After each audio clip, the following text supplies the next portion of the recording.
২০৯ পদে বাংলাদেশ অভ্যন্তরীণ নৌ পরিবহন কর্তৃপক্ষের নিয়োগ বিজ্ঞপ্তি প্রকাশ হয়েছে। আবেদন চলবে ৭ নভেম্বর ২০২৫ পর্যন্ত। আবেদনের লিঙ্ক আমি ভিডিও ডিসক্রিপশন বক্সে দিয়ে দেবো। আপনারা সেখান থেকে আবেদনটা করে নিতে পারবেন। চলুন ভিডিওটি শুরু করা যায়। প্রথমে ক্রোম ব্রাউজার ওপেন করে নিলাম। সার্চ বারে গিয়ে biwta.tiltok.com বিডি লিখে সার্চ করে দিবেন। করার পর আপনি প্রথম সার্কুলারে ক্লিক করে নেবেন।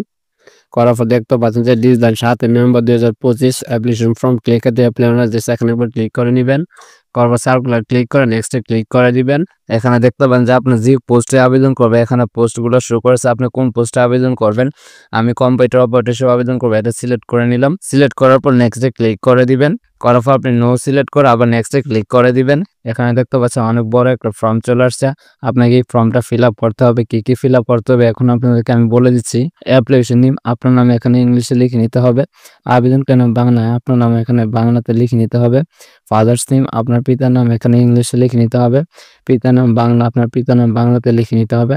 মাদার্স নেম আপনার মাতার নাম এখানে ইংলিশে লিখে নিতে হবে। মাতার নাম বাংলা, আপনার মাতার নাম বাংলাতে লিখে নিতে হবে। ডেট অফ বার্থ আপনার জন্ম তারিখটা এখানে বসে নিতে হবে। সবগুলো ইনফরমেশনে আপনার সার্টিফিকেট অনুসারে মিল রেখে তারপর আপনি ফিল আপ করবেন। ন্যাশনালিটি বাংলাদেশে সিলেক্ট করেই থাকবে। রিলিজিয়ন সিলেক্টে ক্লিক করবেন। ইসলাম হিন্দু হলে হিন্দু সিলেক্ট করে নেবেন। জেন্ডার সিলেক্টে ক্লিক করবেন। মেল হলে মেল, ফিমেল হলে ফিমেল সিলেক্ট করে দিবেন। ন্যাশনাল আইডি কার্ড থাকলে সিলেক্টে ক্লিক করবেন। করার পর আপনি ইয়েস সিলেক্ট করে ডান পাশে আপনি বক্সে ন্যাশনাল আইডি কার্ড নাম্বারটি বসিয়ে নেবেন। বসানোর পর দেখুন বার্থ রেজিস্ট্রেশন থাকলে আপনি ইয়েস করবেন। করার পর ডান পাশে বসিয়ে নেবেন। না থাকলে নো সিলেক্ট করে নেবেন। পাসওয়ার্ড আইডি থাকলে ইয়েস করবেন, না নো সিলেক্ট করে নেবেন। করার পর দেখতে পাচ্ছি মেয়েড স্ট্যাটাস সিলেক্টে ক্লিক করবেন। আপনি সিঙ্গেল হলে সিঙ্গেল, মেয়েড হলে মেয়েড সিলেক্ট করে নেবেন। আমি সিঙ্গেল সিলেক্ট করে নিলাম। মোবাইল নাম্বার এখানে দিয়ে নেবেন। কনফার্ম মোবাইল নাম্বার, এই নাম্বারটি এখানে দিয়ে নেবেন। ইমেল আপনার ফোনে যে ইমেলটি লগ ইন করা আছে এটা দিয়ে নেবেন। কোটা আপনার যদি কোনো কোটা থাকে এখানে কোটা দিয়ে নেবেন। না থাকলে নিচের অপশনটি সিলেক্ট করে নেবেন। ডিপার্টমেন্টাল স্ট্যাটাস আপনার যদি কোনো ডিপার্টমেন্টাল স্ট্যাটাস থাকলে এখানে সিলেক্টে ক্লিক করে আপনি দিয়ে নেবেন। না থাকলে নিচের অপশনটি সিলেক্ট করে নেবেন। নিচে দেখতে পাচ্ছেন যে প্রেজেন্ট বর্তমান ঠিকানা, কেয়ার অফ। অনেকে জানেন যে কেয়ার অফ কে দিবে, প্রত্যেকটি ভিডিওতে বলে যে কেয়ার অফ আপনি পিতার মতো মাতানাম এখানে বসিয়ে নেবেন। ভিলেজ, রোড, হাউস আপনার ঠিকানা দিয়ে নেবেন। ডিস্ট্রিক্ট সিলেক্ট করে নেবেন। উপজেলা সিলেক্ট করে নেবেন। পোস্ট অফিস দিয়ে নেবেন। পোস্ট কোডটি বসিয়ে নেবেন। এই পাশে দেখতে পাচ্ছেন পার্মানেন্ট স্থায়ী ঠিকানা।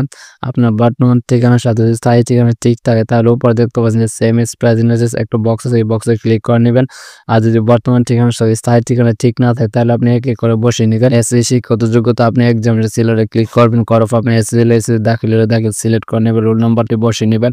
গ্রুপ বা সাবজেক্টে ক্লিক করে নেবেন। করার পর আপনি বিজনেস স্টাডিজ হলে business studies, general, humanity, science আপনি যে গ্রুপ অধীন এসএসসি পরীক্ষা দিতে চাই সিলেক্ট করে নেবেন। করার পর দেখতে পাচ্ছেন বোর্ড, আপনি বোর্ড সিলেক্ট করবেন। আপনি কোন বোর্ডের অধীনে আপনি এসএসসি পরীক্ষা দিয়েছেন, আমি ঢাকা সিলেক্ট করে নিলাম। রেজাল্ট সিলেক্টে ক্লিক করবেন। জিপিএ আউট অফ সিলেক্ট করার পর ডান পাশে একটা বক্স চলে আসছে, এখানে আপনার জিপিএটা বসিয়ে নেবেন। আপনি এসএসসিতে কত জিপিএ পেয়েছেন। পাসিং এটা সিলেক্ট করবেন। আপনি কত সালে এসএসসি পাস করেছেন, আপনি পাসিং এটা আপনি এখানে দিয়ে নেবেন। ঠিক আছে, আমি দিয়ে নিলাম। নিচে দেখতে পাচ্ছেন এসএসসি শিক্ষাগত যোগ্যতা আপনাকে ফিল আপ করতে হবে। এক্সামিনেশন সিলেক্টে ক্লিক করবেন। এসএসসি হলে এসএসসি, আলিম হলে আলিম সিলেক্ট করে নেবেন। রোল নাম্বারটি বসিয়ে নেবেন। গ্রুপ বা সাবজেক্টে সিলেক্টে ক্লিক করবেন। আপনি কোন গ্রুপ অধীনে এসএসসি পরীক্ষা দিয়েছেন আপনি এটা ফিল আপ করে নেবেন। করার পর দেখতে পাচ্ছেন বোর্ড, আপনি বোর্ড সিলেক্ট করবেন। আপনি কোন বোর্ড অধীনে এসএসসি পরীক্ষা দিয়েছেন, আমি ঢাকা সিলেক্ট করে নিলাম। রেজাল্টে ক্লিক করবেন। করার পর আপনি জিপিএ আউট অফ সিলেক্ট করার পর ডান পাশে একটা বক্স আছে, এই বক্সে আপনি জিপিএটা বসিয়ে নেবেন। আপনি এইচএসসিতে কত জিপিএ পেয়েছেন এটা বসিয়ে নেবেন।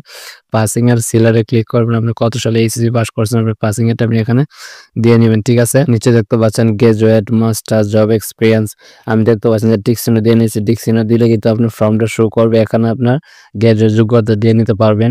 আর যদি না থাকে তাহলে দেওয়ার দরকার নেই, আপনি নিচে চলে আসবেন।